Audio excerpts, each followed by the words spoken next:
key part of populism is the idea of elites versus masses. I think that's one thing for those of us who are in the centre, or call us left liberal, whatever you want to call us. We stopped being the people who were fun at some point. I don't know when it happened. You knew Trump in Trump 1. Do you think he's changed? I think really now wants to get back at enemies in a way that wasn't the case before. Do you worry about where British politics is going? There's a lot to play out yet. The next election is pretty far away. What would your advice to Starmer be? I don't want to say anything too negative about him, but I think the biggest problem that they've had is they got elected with a big majority but didn't seek a mandate. Well, Leo Varadkar joins us now. Leo Varadkar, former Taoiseach, what should I call you? Leo's fine. Leo's fine. All right, Mr. It is my name. Yeah, all right, Leo. Well, you've got your book, Speaking My Mind, which is a really... as someone who reads a lot of political memoirs, I think this is actually something quite different, actually, by comparison to a lot of them. Maybe it's a generational thing, which we can talk about. But before we sort of get on to the book, do you miss power? No. You don't miss power? No, and I thought I would. I was psychologically prepared for 20 or 30% regret, and no, I don't. Which strikes me, and this is, and I thought you might say that, and that's kind of the kind of paradox of you that I think sort of comes across in the book in a way, which is you're someone who clearly was transfixed by power from a very young age, and by politics from a very young age, and in some ways that sort of reminded me of myself as well in as a childhood being sort of transfixed and interested in politics. But you actively wanted to pursue it. You obtain it and achieve it at a very young age, you're still in your 30s.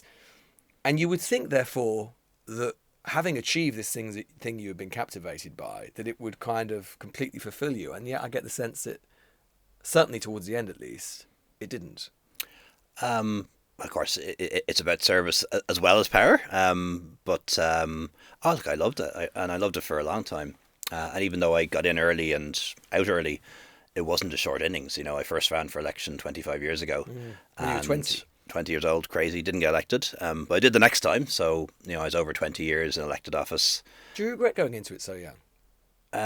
No, I don't. And it wasn't my plan. To the extent that I had a plan, I thought I'd, get to Parliament maybe a bit later in my 30s rather than my 20s and so on. But opportunities arise when they do, not when they suit. And an open seat came up and I went for it. And you just don't know. If I hadn't gone for it, somebody else might have got it and they might still be there. So you just have to grab the chances when they come. I'm just quite struck, just on this theme briefly about kind of power and youth, because I'm struck there are quite a few politicians of your sort of vintage who went into politics young and have kind of left it young. So there's obviously there's you, there's Sanna Marin, there's Jacinda Ardern. I mean, Nicola Sturgeon, a bit older, but still relatively. Even Rishi, who's I suppose younger than me, believe it or not. I suppose, in fairness, the electorate dispensed with his services rather than him choosing to throw it in. But yeah, for sure. And of course, he's still in Parliament. But nonetheless, quite a lot of politicians who go into it young, who don't do the kind of Joe Biden and go into it young and just stick in it for half a century. Yeah. Do you think that's because politics has changed, or do you think it's because, or is it a sort of lack of willpower by comparison to politicians of an older generation? I think it's two things. I think politics has changed. It's much more volatile. It's going to be much harder for people to do a Biden. Just get elected all the time. Safe seats and so on. I think are. You saw that in your own elections. The last two seats that had never flipped in decades and centuries flipped. So one, politics is more volatile. And it'd be very hard to just get elected that many times. But I think secondly, it is generational. For those of us who are in our 40s, 30s, the idea of a job or career for life of any sort is much less likely than it was in the past. For my parents' generation, for my grandparents' generation, having a career, having a job for life was the norm.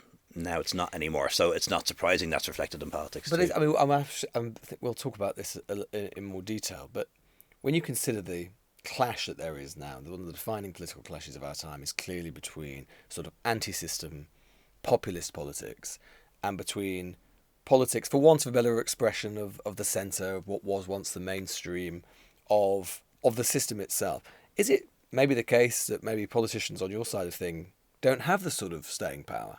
That some of if we think about the sort of populists of the world and the staying power they've had, Trump, Le Pen, Farage, maybe going back to the original one, Berlusconi, these are politicians who basically build up a profile and a career and a sort of sense of personality over a very long time. Maybe that's part of their appeal, part of their winning formula. I.e., maybe you lot shouldn't throw in the towel, is what I'm saying. Look, I haven't thought about that before. It's a good point, and it's an interesting thesis. I think, though, the difference with them is, with the exception of President Trump, who's really only into his fifth year of holding office, and a split term, is most of those people have never held political office. So they've always been on the outside. Yeah, so it's opposition is much easier than government. It's very easy to describe a problem, not that hard to come up with solutions. Very different to make them work and implement them. So, I wonder how long some of those people would or will last if they actually had to serve a term in government and make decisions, disappoint their most radical supporters, make real budgetary decisions. I'm not so sure. Well, we might have an insight into that before too long. Just going back to your life and your career, though, so you've obviously transfixed by politics as a young boy. What was it about politics that you found so captivating? Because you weren't from a political family. You're not from. I mean, you cut, and we could talk about this. You cut a very different figure within Irish politics by comparison to pretty much all of the Taoiseachs who came before you. What was it about politics? And was it Irish politics, or was it just politics in general? No, it was politics in general, and I was always very interested in what was going on in England and around the world. Used to watch BBC Westminster and definitely used to listen to Today in Parliament on BBC Radio 4, which I know sounds really tragic for I'm afraid you may have teenager. a fellow. Yeah. I think it's speaking to the converted, a fellow weirdo. And sometimes British and American politics was more interesting. American presidential elections are hugely dramatic, the primaries, all those things. So yeah, generally interested in politics. I think it was the magic of it. I start the book describing me going down to vote with my mum back in the 1987 general election in Ireland, and just being really excited by elections, the posters, people who are regular people being transformed into leaders through the power of democracy and voting, and loved the whole election process, the mathematics of it as well. It was probably later on that I got more interested in the policy and the government end. So here's something I've actually wanted to put to politicians like you, and actually you're definitely one that I've thought about this of before, which is there's a really interesting, again, as someone just captivated by politics, there's always been something that's really interested me about the sort of status of the introverted politician. Yeah. Which you are, right? I mean, you talk about that in the book as well. You're a politician, and particularly by comparison, even maybe to your predecessors as Taoiseach in Ireland. If you think about there's a particular type of Irish politician who have tended to gravitate towards that job, the kind of garrulous, raconteur, kind of, talker, great talker, whether it's someone like Charles Haughey or your hero, Garrett Fitzgerald, or Bertie Ahern. It's that kind of quite extroverted, big personality type. And obviously that's general in politics. They're attracted to politics. But then there are other types of politicians, more common in other countries as well. Someone like Theresa May, for example, someone like Keir Starmer, someone who are not actively extroverted, and yet you're drawn into politics, which is in many ways a very dramatic theatrical arena, and which requires that kind of, you might think, extroversion. So why? Yeah, explain that paradox to me. I'm not sure introverted politicians are all that rare. No. Nicola Sturgeon in her book describes herself as one. I think she says. Well, she says that she was always pleased that you were in a room with her, if you ever met, because she said that you were even more introverted than me. Yeah, that doesn't mean that either of us hid in the corner and didn't speak to anyone, but we were probably a bit introverted. I think Obama as well would be an introverted personality type. But I think for those of us who are a bit introverted, what does appeal to us is the debate, being in the media, interviews, debates in Parliament, argument, even policy subcommittee meetings, where we have a difficulty. And what certainly didn't come naturally for me was going out into a crowd and shaking everyone's hand and introducing myself, and that aspect of it. Do you think that held you back? Well, obviously it held you back from becoming Taoiseach, but do you think it held you back in other ways in your political career? I think it did, because there were times when even supporters of mine would have said that I was, aloof, or failed to show or demonstrate empathy around a certain issue. Not that I didn't feel for the issue or wasn't empathetic, I just didn't display it. And I had to kind of get better at a lot of that, even just kind of small things.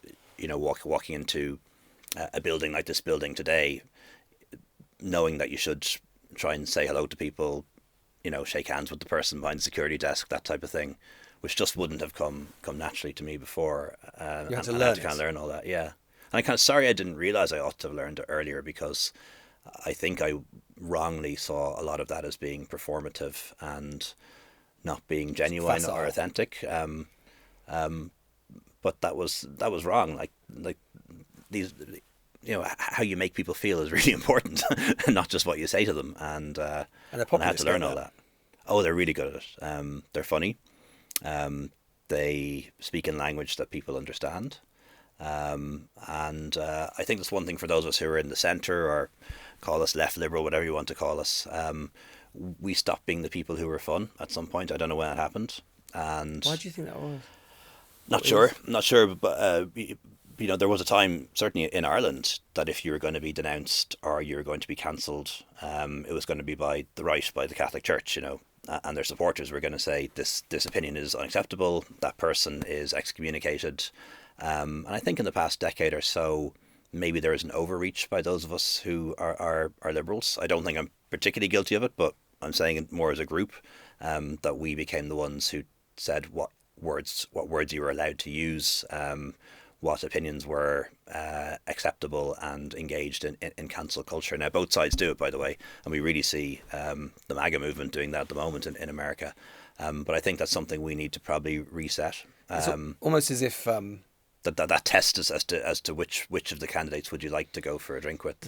That's still really important. It was almost as if that side of the argument allowed the other side to be the subversive ones. And if you're subversive, you've got a certain sort of countercultural power on your side. Yeah, well, a key part of populism is the idea of elites versus masses, and you have to be mindful of that you don't allow people to present you as an elite. And anytime I hear people talking about elites, I think, oh, here we go again. Like, this is such a trotted out old argument, and billionaires trying to think that they're not part of some sort of elite is very strange to me, but they get away with it. But perhaps we open the door to that. Do you think there's anyone right now on your side of that divide who gets that, who is showing that sort of personality and communication skill and is sort of learning from? Because one thing I always reflect on is this isn't, as you've just alluded to in a way, Leo, this isn't a new thing now. These debates have been going on a long time. And Trump was first elected in 2016, right? He first sort of appeared on the scene in 2015, with Brexit in 2016, Boris Johnson's, but it feels as if, in a way, the sort of liberal side of the argument, whatever, for want of any better expression, the non-populist side of the argument, hasn't really progressed very far in terms of learning the lessons from the other side. We're on the back foot, for sure. We're not beaten. Macron, really? Macron, not now, but at the start, I think was able to galvanise people in the centre, people who had an outward view of the world, and a global view as to what France should be in the kind of country it is. Interesting to watch some of the new emerging politicians in the US. Somebody like Mamdani, who is running for mayor in New York, hasn't been elected yet, but a very interesting politician, somebody who uses social media really well, is always smiling, is determined to focus on the issues like cost of living, transport, housing, while people try to make him concentrate on other issues like Gaza or so on. It's not that he doesn't have strong views on that, but he's making sure that he focuses on the things that people care about most. There's a guy running for Senate in Texas. His name is James Tallarico, I think. And he's one to watch, I think. And he's actually using biblical language because he would recognise that huge numbers of people in Texas are religious, and is using biblical language in a way right back at them, which is really populists are cool. One thing that did recently, which I thought was really interesting. There's a whole campaign in southern states in America, or red states, to put the Ten Commandments up on the wall of school buildings and in classrooms, and he really pushed against those politicians and asked them what they were doing to actually follow the Ten Commandments. Suggested, for example, that we could put up on the stock exchange, the section of the Bible where Jesus overturns the tables of the moneylenders. Why don't we do that too? And so I think there is potential for people to come through with a new message, but it'll have to be a new message. But populists are coarse, aren't they? Or they're often coarse and earthy, and as you say, funny. Do you think that? I mean, it's interesting that, for example, Gavin Newsom has been tweeting like Trump, talking like Trump. Do you think that's what? Do you think that's what politicians on your side of that fence have to do? They have to sort of, in a sense, lower the tone in the way that their opponents have done. I'm afraid so. I think we probably have to do that. I don't think that has to go to the extent of demonizing your opponents. That's not necessary. But definitely the way you communicate. Like I remember when I first started off using Twitter as it was at the time, and I was one of the first in Ireland to really use it, and being criticised by older, more experienced politicians who actually seriously thought that I should shut down my Twitter account, and it was inappropriate for a member of Parliament or a cabinet member to be telling people my thoughts in real time on Twitter. And now you never catch on, Leo. No, then well, there you go, and now that's normal behaviour for heads of government or even negotiations playing out in real time on social media. That would never have happened before, and I think it's a mistake to think you can turn back time and put that back in the box. The printing press revolutionised politics because people could read things for themselves in their own language. Radio did too. The fireside chats, all that, television debates. And the fact that people now get their information from a personal device in their hand that is often adjusted for them is a reality now, and we have to capture that. As someone, as you yourself said, had to learn some of the skills of politics, you've met a lot of politicians, both domestically and around the world. Which politician have you met? Do you think had the most complete set of those skills? Who, as a sort of one politician to another, you kind of thought, wow, I wish I had a bit of that. Yeah, and of course, the answer I'm going to give you is the one that springs to mind, which is Justin Trudeau. Really? Because he was, sort of young, interesting, often funny, brilliant in the media, bilingual, but also had a real set of policies and values that he wanted to implement and a vision for Canada, which he did. But just like everyone, your time comes to pass. And he was Prime Minister of his country for 9 years. And probably should have gone a year or two early, and that was something again that was in my head. I've seen a number of very good politicians down the years, very skillful people like Bertie Ahern in my country, like Tony Blair in this country, and I think had they gone a year or two earlier, their legacy might have been stronger. Obviously, in a way, your career embodies, and your whole life really, it embodies, and political life embodies the enormous change that we saw in Irish politics. I mean, particularly people on this side of the Irish Sea sometimes don't know or aren't aware just how conservative, with a small c, Ireland was until very, very recently. Not necessarily in social terms, but in legal terms, but also as you were growing up. Still a very conservative country dominated by the Catholic Church. And yet, suddenly, people here and around the world, when you're elected, when you become Taoiseach, see a gay man leading Ireland, which took many people, I think, by surprise. How was it navigating your political life, particularly your early political life, as a gay man, and a gay man who wasn't out? Well, I suppose I wasn't out, so it tells its own tale, I suppose. Yeah, it tells its own tale. I didn't feel comfortable that I could be. You have to come out to yourself before you come out to other people, so that took a while. Do you think if you had come out, say, when you were starting out as in the Dáil, that would have been a problem? I don't actually, but I did at the time.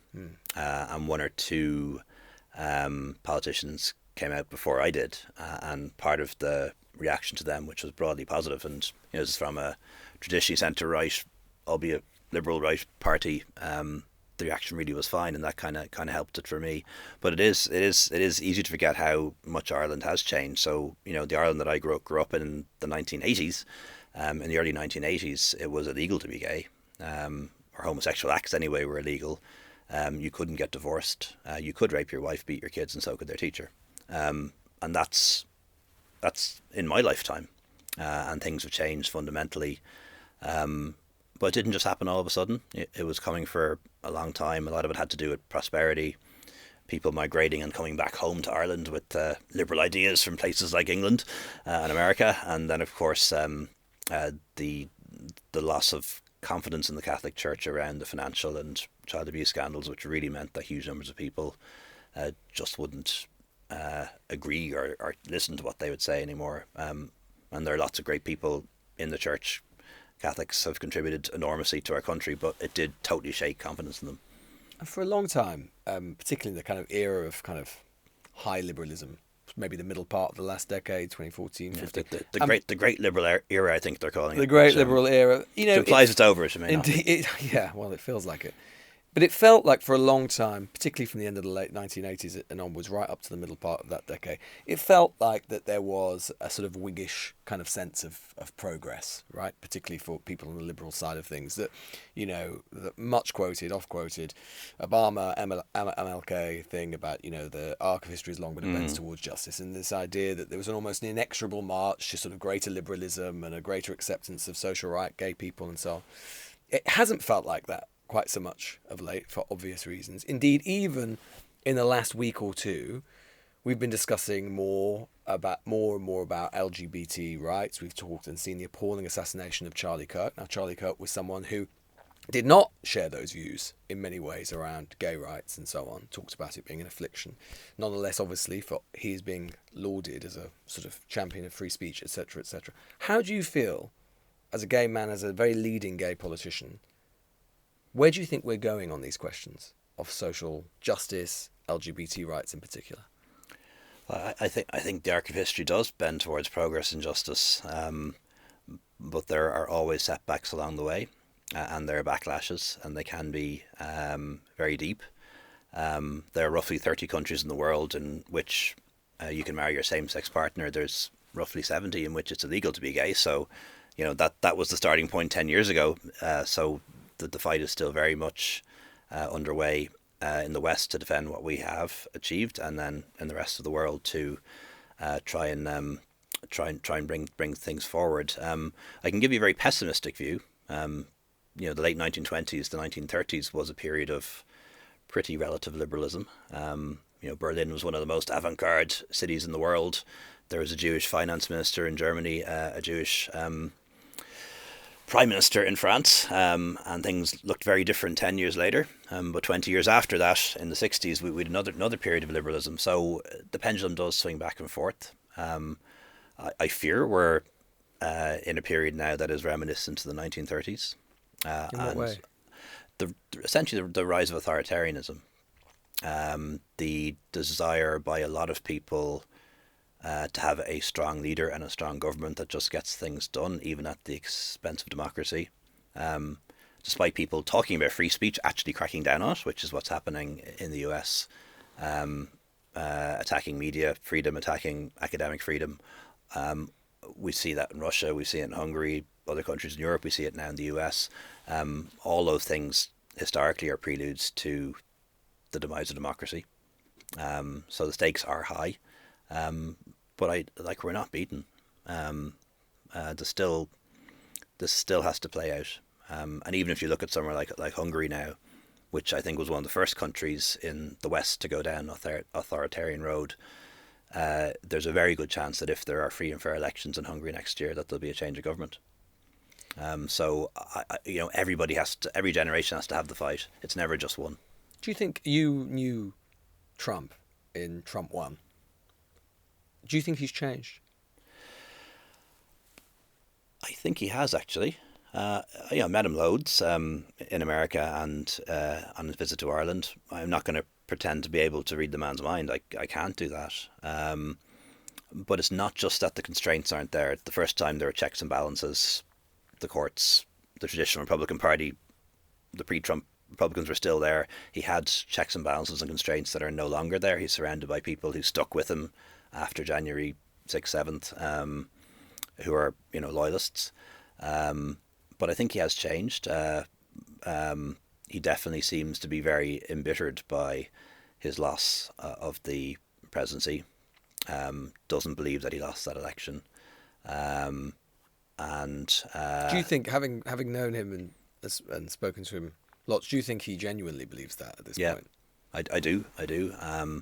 And also It's not seems just to a be confection in his head. no, and also so feels that the election was stolen from him.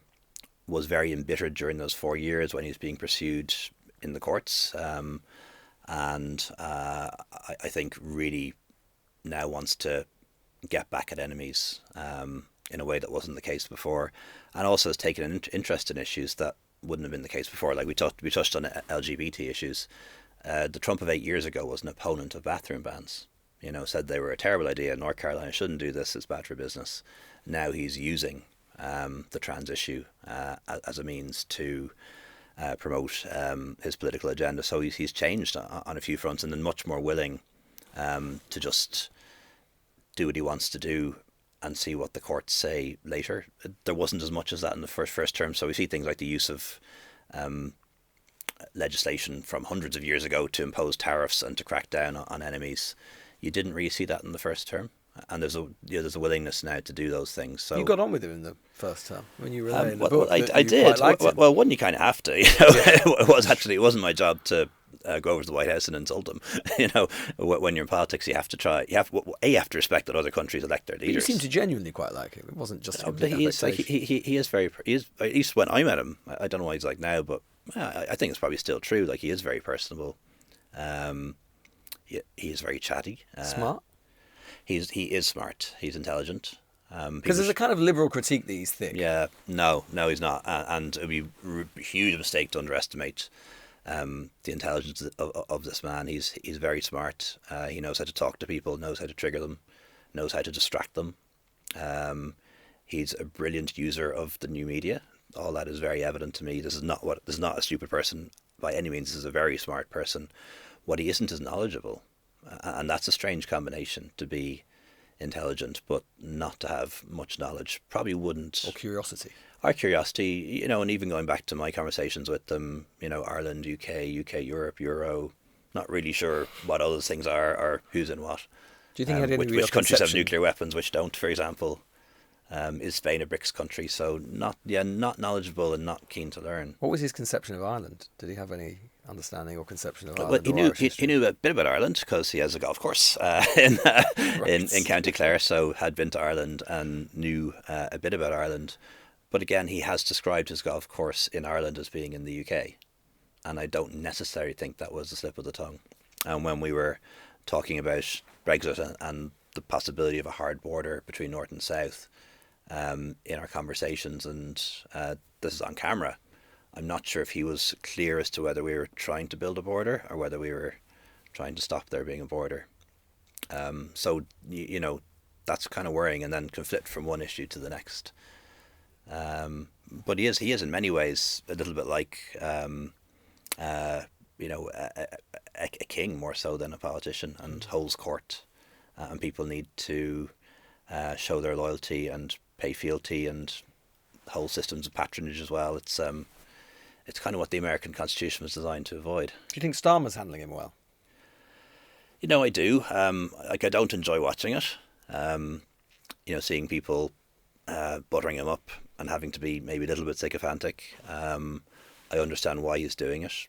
America is the most preeminent by a mile military power in the world, and a huge economy.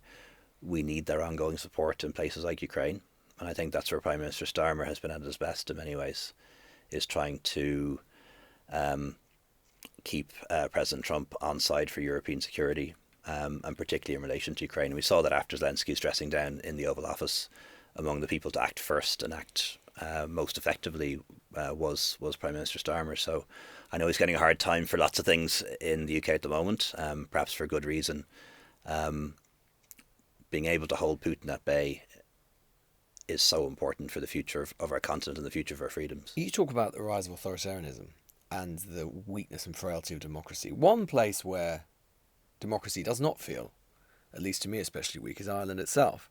Yes, there have been problems, particularly with relation, more so in the last couple of years with regards to immigration, asylum, which we've seen in other parts of Europe. But there are a few countries in the world where or in Europe, where democracy does seem still reasonably robust. Ireland is one, the Scandinavian countries and so on. Is that just because, I mean, when we look back, when historians look back in 70 years or 100 years or whatever it happens to be and think about this period, will they just simply say, well, this is all very simple. The story of this period is basically in the places where you have rapidly declining or stagnant living standards like the UK, democracy comes under really a serious strain. And in places where it hasn't, like the Republic of Ireland, where generally there was obviously the problem around 2008-9, but the economy has bounced back, living standards are way higher than they used to be, people are reasonably content with the democratic system. Or is there something else about Ireland? Well, I think I think democracy is still very strong here in the United Kingdom. By the way, I don't think the fact that Reform is doing well in opinion polls means that your democracy is under threat, and you've strong institutions. And only a year ago had a peaceful change of government. You'll have interesting elections in Scotland and Wales next year as well. But to answer your question, I think what drives people to populism and to extremism, whether it's of the left or the right, is a general dissatisfaction with the state of affairs, their living standards, and the institutions that are supposed to be there to help them. So what has been a positive in Ireland is, notwithstanding our problems, including our very severe housing crisis, real living standards have increased significantly in recent years, and particularly during the cost of living crisis, because we had the money to do so. We were able to help people with their energy bills. We're able to bring in extra child supports, things like that I think made a difference. It's, even though economists criticised us for it heavily, for giving financial help to people who maybe didn't always need it, I think that was necessary to fight back on populism. And when you ask President Trump why he thinks he won the election, he says two things: the price of groceries and migration. Did Biden make it? And the Biden administration should have done more to help people, with the cost of living, and they should have acted on the border quickly. Do you think Biden also made a mistake in allowing Elon Musk to take over Twitter? To allow one man to control something like that? How could he have stopped it? Antitrust, on regulatory... Maybe. That it should be a public company? I remember at the time it happened, and I got this one totally wrong, because I found Twitter to be very left-wing. Would have been very... most people, not all the time, would have been very critical of me from a left-wing perspective. And I thought, Musk is going to take over. He might shake this up. I didn't think it would become what it has become, which is... backing Tommy Robinson. Well, it amplifies extreme views and untruths, total untruths all the time. But it's a really bad thing for the world that we have so many ridiculously rich people who... are now engaged in politics and are interfering in the media. When Elon Musk is making rockets and developing Starlink and so on, he's a genius, and he is a genius, and you can't criticize him for that. But when you see these very wealthy people getting involved in politics and media, it's scary. And look, it's happened before. If you look at the power of people like Hearst in the US, or Rockefeller. Okay, going back to the 20s. People who are able to start wars, essentially, through their newspapers. I mean, you're an observer, you already said, close observer of British politics. Indeed, actually, you probably became better known than any Irish Taoiseach in recent decades as a result of the Brexit process, because it fell to you to try and sort it out, or at least to be the Irish interlocutor as part of all of these things. I'll talk about Brexit briefly in a moment, but just on contemporary British politics. What's your sense of where British politics is at the moment? I mean, we just mentioned Tommy Robinson, of all people, apparently taking centre stage in British politics in a way that I don't think even 6 months ago anyone would have anticipated. Elon Musk backing him, questions of free speech and so on, Starmer being in battle, Farage on the rise. What's your sense as a very close observer? Do you worry about where British politics is going? Because I do. What happens in Britain affects Ireland very closely. I do, and what happens in Britain is the background music to what happens in Irish politics. My grandmother used to say, if Britain catches cold, Ireland gets pneumonia. That's when we were economically dependent on you, so that's not as much an issue now. But of course, what happens here has a huge impact on Ireland, and I am worried.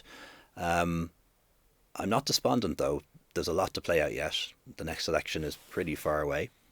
I saw in my country a left-wing populist party, Sinn Féin, lead the polls for a very long time and came in third place in terms of popular vote in the elections when they actually happened. So this is still playing out. It is it is very clearly very volatile. I saw that massive rally, and it was avoided by reform. These are people who are to the right again of reform, which is interesting to see, and can certainly get big numbers out in the streets, albeit in a city with 8 million people or more. What would your advice to Starmer be? Oh, that's very, very tough. Yeah, I think for him, he's, by the way, he's been great on Ireland. I have to give him credit for that. He's been great on Ukraine, and that's why I don't want to say anything too negative about him. But I think the biggest problem that they've had is they got elected with a big majority but didn't seek a mandate. So if you go back to '97 when Tony Blair got in, he didn't just get in with a big majority. He also had a programme, Britain at the heart of Europe, independent central bank, devolution. They had huge plans. Starmer and his team almost sought a election without a mandate, it was just about getting the Conservatives out, and because they sought no mandate, and had no programme, essentially, they're now just responding all the time. So they're responding to reform, they're responding to issues. One of the things I think they should have done is gone very straight to the people and said, Britain needs growth. What's the best way to get growth? It's to rejoin the single market. And I think they would have still won the election had they done that. Maybe with fewer seats. And I think that's the kind of original sin. And I'm not sure how you fix that now. But the potential for the centre left going into the next election in Britain is not saying we're there to keep reform out. It's actually saying, well, we have a programme.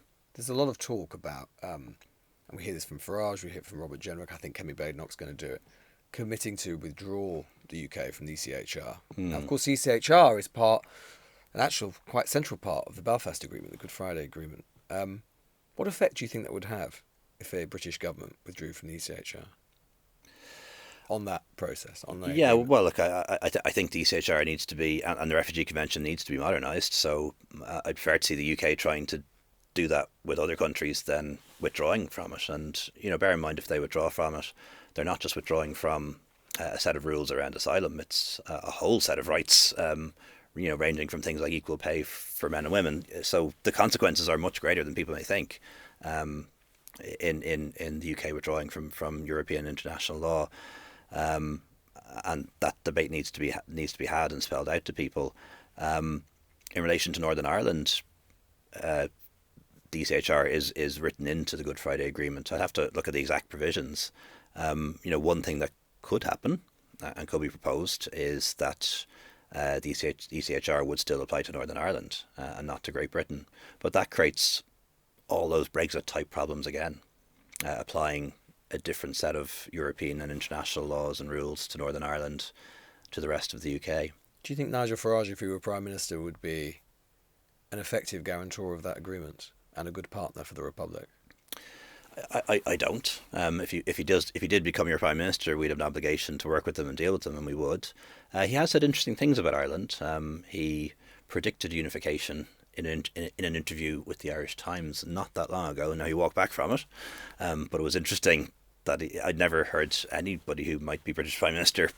Maybe I'm wrong, but it was an interesting comment, and he did subsequently kind of walk back from that. So that potentially would indicate to me that maybe he's not all that concerned about Northern Ireland. But let's see how that plays out. Just briefly on Brexit, because as I say, you were the Taoiseach in charge at the time. Working with Boris Johnson and Theresa May at the time, you actually say in the book that you actually found Johnson easier to work with than May. Some people might be quite surprised by that. Just explain what you mean. Yeah, so Prime Minister May, who's a good person, honourable person, always knew you stood with her. She tended to stick to her briefs, stick to her lines, stick to her position. So you could meet her in a tete-a-tete, which is often how politicians move things on. It's the two of you, nobody else in the room. You can have the theoretical conversation, if I said X, would you say Y? That type of conversation that you can only have when it's just the two of you. She would always stick to her brief, would often remind you what she said in her speech last week. This is the position, and that's just it. So I found it hard to move things on. Yeah, now look, maybe I was just as rigid. that's obviously for her to say and not me. Whereas Boris was definitely Not rigid. definitely more flexible, willing to concede things she wouldn't concede, which is separate arrangements for Northern Ireland versus the rest of Could you of believe the UK. that? Because, I mean, it's without going back into the weeds of all of this, I mean, Theresa May had said, basically, that the agreement that Boris Johnson eventually agreed to, no British Prime Minister could ever accede to and agree to. Boris Johnson comes along. I remember being at the Conservative Party conference in 2019, and he was there at a DUP rally reception, and they were all there together and sort of cheering together and basically saying, never, never, never, etc. A week later, I think it was, you were in the Wirral, or on the Wirral, with him, basically agreeing to the very thing that the DUP most abhorred, or the idea that most abhorred. I mean, could you believe it? Could you believe at the time that he was agreeing to it? Yes. I suppose perhaps the biggest difference between Prime Minister May and former Prime Minister May and former Prime Minister Johnson would be trustworthiness. He's probably less trustworthy than her, you might say. So that was part of it. It wasn't a huge surprise to me that he could breach the trust of the DUP, which he did at that time, and unionism. Subsequently tried to row back on it, but it was also circumstance. We were heading up to a deadline. He was heading for elections and needed an agreement, or at least thought it better to go into the elections with the deal than without one. My government was starting to lose votes in our parliament. We were a minority government, so we both needed an agreement, and we were heading up towards a deadline. What I found hard to understand, and I still do, having breached trust with the DUP, having got the agreement with Ireland and the entire European Union, having presented it to the people as an oven-ready deal, which then got through, and then having put it through Parliament, why try to resile from it next year? And I still don't fully understand. Or maybe why because, that as you was. say, because he's not trustworthy. So in a way, you seem surprised both in the book and now that he reneged to you, but he reneged to the DUP quite publicly. So were you naive perhaps to trust him? Well, I didn't really trust him, but he was willing to sign up to an agreement that met my needs and satisfied Ireland's red line. So, and Dominic Cummings later said that he always intended to renege on it. Yeah. Now, Boris has not said that, and maybe they did. But even then, why was it because they always intended to? Was it buyer's remorse, or was it that conflict with Europe and the European Union was seen as a plus for them, and they wanted to continue that? I don't know. I remember during that period, people like Jacob Rees-Mogg and others, senior Tories, basically saying, actually, we will basically outsource our view about the Brexit deal to the DUP. If the DUP like it, we'll go along with it. This was under the Theresa May period. And if they don't, then we won't. And then, of course, Boris Johnson comes along and that all changes. Do you think that there's that old Carson quote, right, about Ireland, about Northern Ireland, obviously a century before, basically saying he thought he was a fool to think that the Conservative Party ever cared really about Ireland or about Northern Ireland. It was all just about the interests of the Conservative Party. Do you think the Conservative Party during that period cared really about Northern Ireland or about the Union, or was it just secondary really? I think people like Theresa May cared deeply about the Union and was willing to sign up all of the UK to a UK-wide backstop in order to keep the union intact. People like William Hague as well. I'm not sure that the hardline Brexiteers said that was true. I think for them, having a real Brexit or a pure Brexit was more important than keeping the bonds of the union, particularly with Northern Ireland together. They probably would feel a bit differently about Scotland, but I'm talking for other people here, so they can answer that for themselves. I think the saddest thing, though, about it all is the extent to which Europe has destroyed the Conservative Party. To my entire lifetime, it's a party that's been ripped apart over policy towards Europe, going back to when Thatcher was taken out, John Major undermined by the Eurosceptics, David Cameron thinking that this referendum would settle the issue for good, and then even having delivered Brexit, it's still torn that party apart.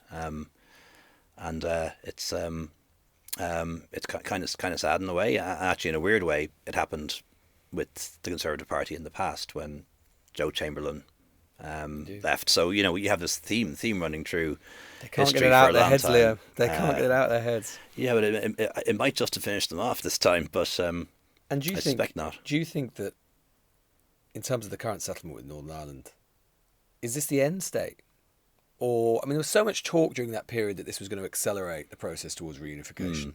I mean, there's a slightly different story you can tell about the union, isn't there? You know, the Brexit process, everyone constantly sort of said that the union was on its last legs, that Brexit was finishing it off, both in Ireland, but also Northern Ireland, but also with Scotland. There's a slightly different story you could tell, which is to say, despite all of that stress, which was profound, the union's still together. There isn't an obvious, immediate means of tearing it asunder in either direction yet. So maybe actually the union was stronger after all. I think it's stronger now than it was a few years ago, in part because of the change of government that you've had here. That the current government wants a close relationship with Europe, which means a close relationship with Ireland, and also has taken a less partisan approach to Northern Ireland. You know, the Conservative Party is the Conservative and Unionist Party. It never really fully embraced the Good Friday Agreement, in my view. I remember hearing a Conservative advisor, SPAD, describing it as the Labour Agreement, not even the Belfast Agreement. So you have a government now that is willing to be impartial between the two major communities in Northern Ireland and wants a close relationship with the EU. Like, that could change again very quickly under a different government. So we'll see how this plays out. I never believed that Brexit would lead to a united Ireland within a few years. That was never my assessment, I have to say. But what is in the Good Friday Agreement, and there would be no Good Friday Agreement without it, is a provision for unification should a majority in Northern Ireland and the Republic want that. Do you think it'll happen in your lifetime? I don't think it's inevitable, but I do think it's probable in my lifetime. And how would that make you feel? I'd be delighted. It's because actually the Republic has got a complicated relationship. I mean, it would pose profound problems in some ways, or big questions for the constitutional settlement of the way the Republic has developed over time, economic questions, political questions. We'd have to have a new constitution. In my view, it would not be an annexation of 6 counties. It would be a new 26. state. Yes, it would, and would require a new constitution. And I think that's actually really exciting. Just finally, before we wrap up, I can't let you go without talking a little bit about Gaza, something that Ireland in particular has been at the forefront of in terms of the international discussion on it. In terms of how we've got to this point now, and obviously we're speaking in a week where the UN has for the first time said in their view that Israel is allowing a genocide to take place. Do you think that perhaps, in particular, when we look at the history of this conflict now over the last 2 years or so, that Biden should have seen where this was going to go and should have done more? Is the cardinal sin ultimately goes back to the Biden administration as much as what's going on there? Yeah, well, look at the outset. Nothing that happened in history justifies what happened on October 7th. No context justifies it, in my view. Hamas's actions that day and on those days, and nothing justifies Israel's response to it, which is one of collective punishment, which is a war crime. So I think it's possible to hold those views at the same time, and I do. I think President Biden's one of his big failures was around the Middle East and around Gaza. I remember when he particularly spoke about how there could not be an assault on Rafah, and this was to be the red line. Rafah is flattened; it's dust now, and he didn't stand up to the Israeli government at a point where he could have. Also could have stopped the transfer of arms. Other presidents did. President Reagan, for example, when Israel invaded Lebanon, stopped the transfer of arms. So he didn't do that. I don't really know why, but it's also changing American politics too.